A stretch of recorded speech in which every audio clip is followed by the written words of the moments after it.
সিরাজগঞ্জের উল্লাপাড়ায় genius cricket academy টি-20 cricket টুর্নামেন্টের খেলা শুভ উদ্বোধন করা হয়েছে।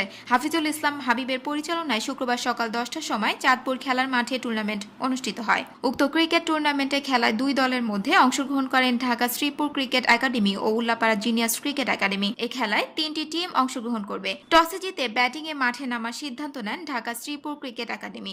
উক্ত ক্রিকেট টুর্নামেন্ট খেলায় উপস্থিত ছিলেন জব্বার অ্যাসোসিয়েশন ক্রিকেট ও ফুটবল টুর্নামেন্টের কোষাধ্যক্ষ Zahirul Islam, Tahmina Begum, model kindergarten and high স্কুলের প্রতিষ্ঠাতা আবু সাইদ মিয়া সহ অত্র গ্রামের জনসাধারণ। খেলাটি সার্বিক সহযোগিতা করেন জব্বার অ্যান্ড অ্যাসোসিয়েটস। সিরাজগঞ্জ থেকে মইনুল হোসেনের তথ্যচিত্রে পল্লী টিভি নিউজ ডেস্ক।